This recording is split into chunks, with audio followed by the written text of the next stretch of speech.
Assalamualaikum warahmatullahi wabarakatuh. Sebelumnya perkenalkan dulu, saya Muhammad Baron Alfu Firdaus. Di video kali ini kita akan membahas tentang Python ya teman-teman. Untuk materi yang akan kita bahas, yang pertama ada mengenal Python, yang kedua mengapa kita menggunakan Python, yang ketiga basic Python. Sebelumnya Python itu bukan termasuk dari hewan ya kawan-kawan. Python itu yang kita bahas di kali ini adalah Python dalam konteks bahasa pemrograman.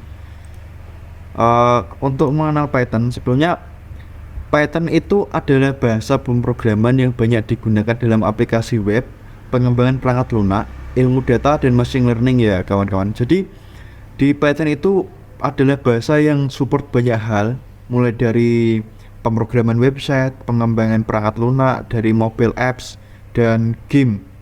Dan juga Python ini sering digunakan dalam AI ya, Artificial Intelligence atau kecerdasan buatan. Untuk sejarah singkat Python, Python itu dibuat pada akhir 1980 oleh Guido van Rossum di Centrum Wiskunde and Informatica or CWI di Belanda sebagai penerus bahasa ABC, sendiri terinspirasi oleh SITL, mampu menangani pengecualian dan berinteraksi dengan sistem operasi Amoeba. Pada tahun 1994, akhirnya Python versi 1.0 dirilis kepada publik. Nah, ini untuk fungsi-fungsi Python. Yang pertama, Python itu bisa digunakan sebagai machine learning. Machine learning itu dalam artian kayak AI dan juga robot.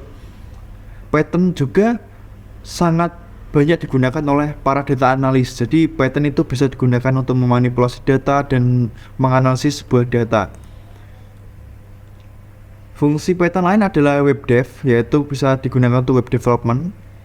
Ada hacking tools yang mana Python ini sering digunakan untuk membuat alat-alat hacking yang mungkin sering kalian jumpai di beberapa media sosial, itu sering menggunakan bahasa pemrograman Python. Yang ketiga, Python juga bisa kita buat untuk membuat game. Banyak game yang digunakan atau dibuat menggunakan Python. Dan juga Python ini bisa dibuat menggunakan software untuk mobile apps dari Windows, Linux, dan banyak sebagainya. Fungsi Python ini tidak lain karena apa? Karena Python ini sangat banyak library yang digunakan di bahasa tersebut. Kita bisa akses menggunakan PIP Python. Jadi Python ini memiliki sebuah repository package yang mana ini tuh bisa kalian gunakan untuk mencari sebuah package yang kalian gunakan. Contohnya banyak di sini ada Colorama.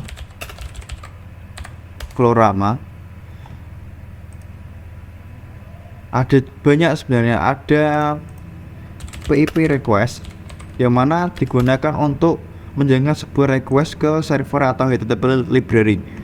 Nah, ini sudah banyak penjelasannya, ada dokumentasinya. Jadi ini sangat banyak ya. Kalian bisa cari di sini juga banyak sebenarnya. Nah, fungsi dari Python itu tidak jauh daripada fungsi library ini. Jadi Python itu bahasa yang open source ya. Oleh karena itu banyak juga developer yang membuat package atau library yang digunakan untuk Python. Mengapa sih kita menggunakan Python? Kenapa tidak yang lainnya? Jadi Python itu memiliki beberapa kelebihan dibanding dengan bahasa pemrograman yang lain. Yang pertama, Python itu mudah dipelajari. Yang kedua, ada prospek kerja. Jadi Python itu memiliki prospek kerja tinggi karena sekarang lagi hype-nya, dikarenakan Python itu sangat hybrid gitu, jadi bisa bekerja di beberapa perangkat. Dan juga komunitas yang sangat luas, banyak forum baik itu online maupun offline yang digunakan sebagai tempat diskusi para programmer Python. Sangat fleksibel, Jadi Python itu sangat fleksibel. Jadi di Android juga bisa, di Windows bisa, Linux bisa, di Mac bisa. Jadi banyak hardware yang mensupport Python. Nah, yang kelima, library lengkap. Yes, yang saya bahas tadi yaitu library lengkap. Python memiliki library yang sangat lengkap dan luas. Jadi kalau seandainya kalian membuat sebuah library, kalian bisa upload di PyPy ini. Kalian bisa upload ke sini. Yang keenam ada open source. Jadi Python itu bahasa yang open source atau sumber terbuka. Kalian bebas menggunakan Python dan gratis untuk mengembangkannya. Nah, ini ada statistik data penggunaan bahasa programming dari tahun 2020, 2021, dan 2022. Di tahun 2020, Python menempati di posisi keempat dengan skor 44,1%. Di tahun 2021, Python menempati posisi ketiga dan di tahun 2022, Python kembali menempati posisi keempat. Dengan data ini kita bisa tahu bahwa Python adalah bahasa yang sangat populer di para programmer karena sangat ya sesuai dengan hal ini, ada 6 hal ini. Jadi otomatis Python jadi bahasa yang sangat populer digunakan oleh para programmer. Yang ketiga kita akan mencoba untuk mempraktekkan Python. Kita akan mencoba basic-basic Python terlebih dahulu. Untuk persiapan laptop dan pikiran kalian. Untuk ada kata-kata buat kalian, jangan malas belajar bro, ingat masa depan di tanganmu. Di saat kamu lelah untuk belajar maka beristirahatlah, tetapi jadikan istirahatmu juga untuk belajar menuju masa depan. Oke, kita akan belajar Python. Yang pertama kita akan belajar tentang tipe data dan variabel. Jadi di Python itu sebenarnya ada banyak tipe data, mulai dari boolean, string, float, integer, list, dan sebagainya. Jadi yang akan kita pelajari terlebih dahulu A sampai D ini jadi 4 tipe data. Oke, kita mulai di yang pertama yaitu tipe data dan variabel. Untuk mendeklarasi sebuah variabel di Python sebenarnya sangat mudah. Kalian tinggal mengasih nama variabel tersebut. Seandainya saya kasih contoh, variabel 1 sama dengan jadi di Python itu kalian tidak usah menjelaskan bahwa variabel ini adalah string, variabel ini boolean, variabel ini float atau integer. Jadi Python itu sudah membaca sesuai dengan yang kalian tulis di sini. Nah, jika kalian menggunakan string, kalian bisa menggunakan tanda kutip 2 seperti yang ada di samping. Nah, di saat kalian menggunakan ini tanda petik 2 atau menggunakan tanda petik 1, kalian bisa menggunakan variabel string.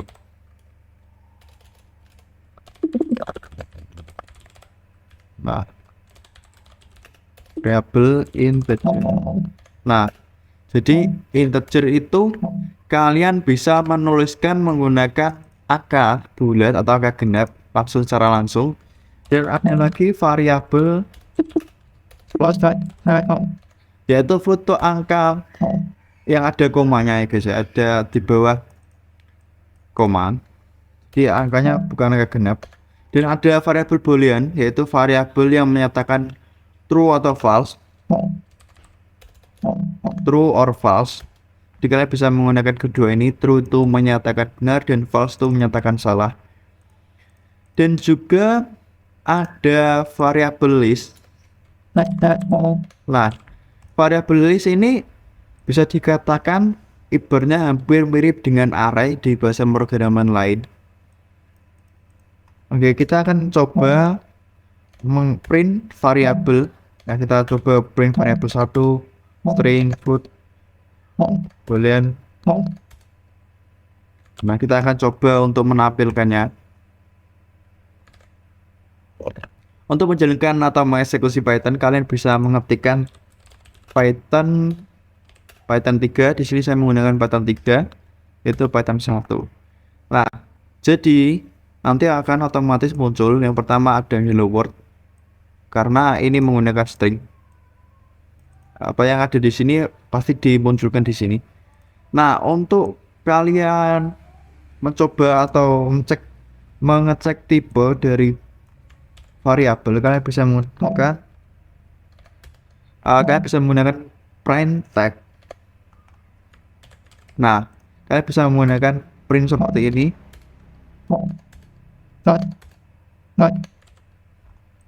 Nah, kalian bisa menggunakan fungsi type.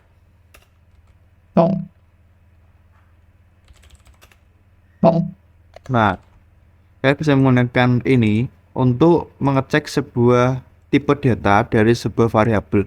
Kita coba. Nah, yang pertama kita ada string, betul. Yang kedua ada integer, float, boolean, dan juga ada list sesuai dengan apa yang ada di sini.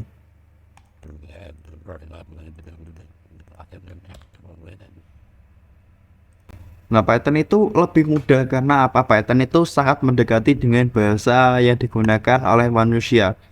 Nah, seperti ini adalah bahasa yang tinggi atau bahasa yang sangat mendekati bahasa keseharian manusia. Oke, kita lanjut untuk materi yang kedua, yaitu pengecekan kondisi atau sering kita sebut dengan validation condition. Untuk Python jangan lupa formatnya .py. Untuk yang kedua kita adalah pengecekan kondisi.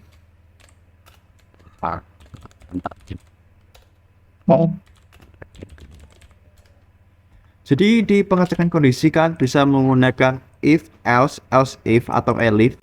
Dan juga kalian bisa menggunakan match. Terus kalau di bahasa pemrograman lain disebut dengan switch case. Oke, kita akan coba pengaplikasian sebuah variabel dengan kondisi dan juga variabel. Jadi seandainya kita memiliki sebuah variabel A dan variabel A itu adalah 10 dan B itu adalah 20. Jadi jika A lebih besar sama dari B, maka kita akan tuliskan print A lebih besar daripada B, seperti ini.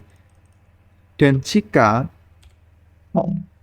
else print A lebih kecil daripada B. Jadi ini pengecekan ini akan melambangkan true, dan ini akan melambangkan false. Kita coba. Python 3, Python 2. Selamat.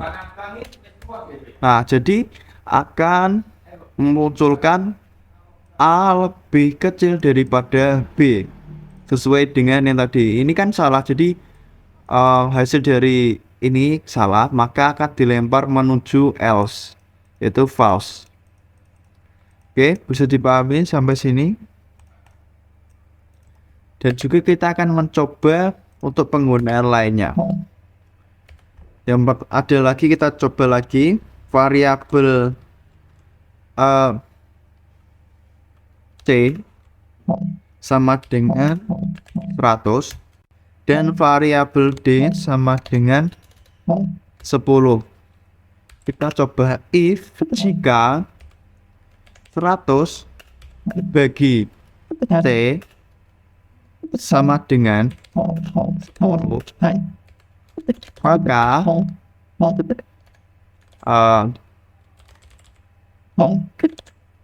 print nah dan else print salah. Kita coba C dan B. Jadi di pengecekan validation atau kondisi, kalian bisa menggunakan operator. Banyak operator, mulai dari operator bitwise, operator logika, dan operator aritmatika. Kalian bisa aplikasikan di pengecekan kondisi.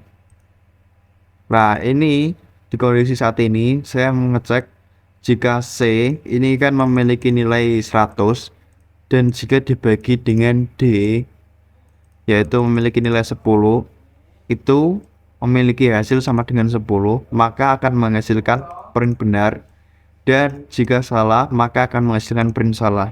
Kita akan mencoba. Nah, maka akan menghasilkan return atau kembalian benar.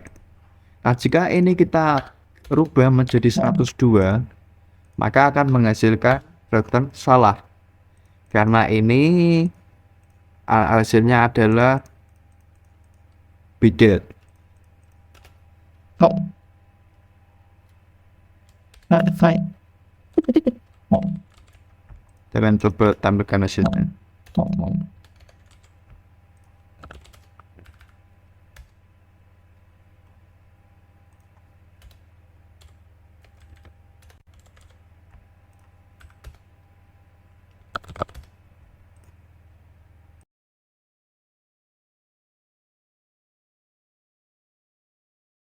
Nah, kita akan coba untuk menampilkan hasil dari ini. Yang pertama kita akan, karena Python itu tidak bisa menambahkan antara string dan float, ini adalah float atau integer, jadi kita tidak bisa langsung menggunakannya, maka akan error seperti ini. Tidak support untuk operasi dengan tipe string dan float. Kita harus merubah ini terlebih dahulu menjadi sebuah string. Nah, kita baru bisa. Nah, salah karena hasilnya adalah 10,2. Jadi seperti itu ya teman-teman, untuk pengecekan atau valid kondisi, sebuah kondisi. Kalian bisa mengeksplor lebih dalam lagi tentang kondisi. Yang ketiga, kita akan mencoba untuk melakukan looping, yaitu kita menggunakan while dan for loop. Kita akan mencoba menggunakan while dan for loop. Well, jadi perulangan di Python itu berfungsi untuk mengulangi sebuah statement menjadi beberapa statement. Di Python bisa menggunakan while true. Kan bisa menggunakan sebuah fungsi while dengan contoh seperti ini.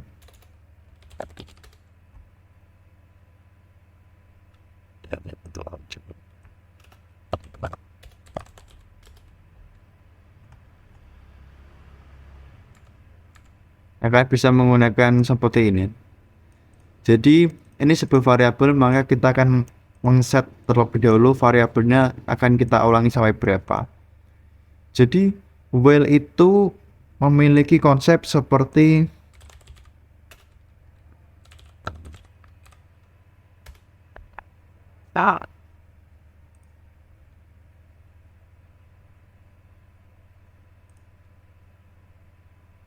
dari diagram while kita bisa mengecek bahwa kita mulai menggunakan while, habis itu kita di while itu akan dicek terlebih dahulu. Jika true akan menampilkan statement, dan statement ini akan melanjutkan ke pengecekan pengecekan lagi. Jadi di saat pengecekan ini sudah memenuhi hasil sampai menghasilkan false, maka dia akan keluar dari while. Jadi konsep while itu semua bahasa pemrograman tetap sama. Yang pertama, dia itu mengecek sebuah kondisi.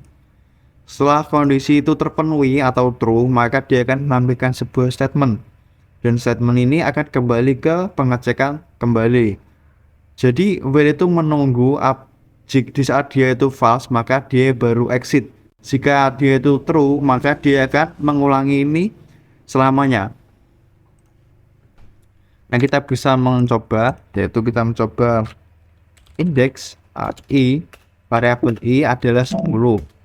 Jadi kita akan file i itu sampai lebih besar sama dengan 0. Dan jadi I itu lebih besar sama dengan 0. Jadi di saat dia itu mencapai 0, maka dia akan berhenti karena akan mereturn false. Kita akan coba.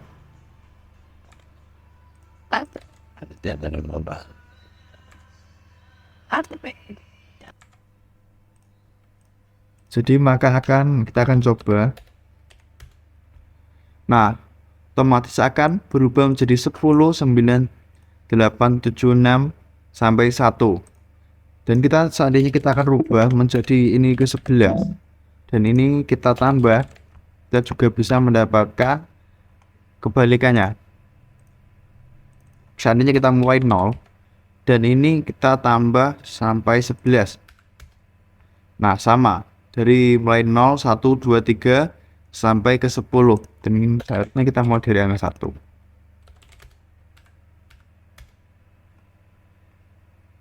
Lah, betul. Nah, while ini tidak, kalian bisa gunakan banyak hal. Saat ini kami coba untuk hello world atau menuliskan sebuah ke stri atau kita rubah ke string terlebih dahulu. Jadi nanti akan menampilkan hello world 10 kali. Kita coba.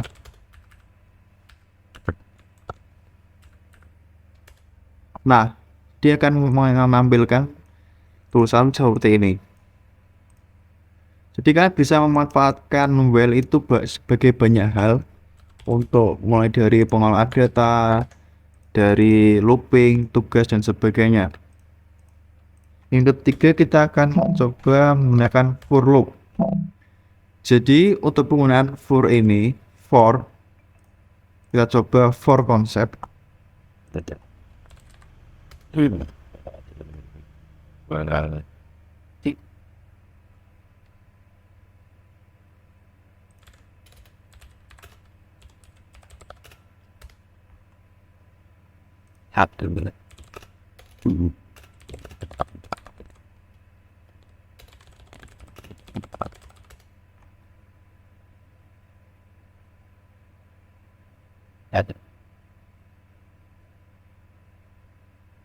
Called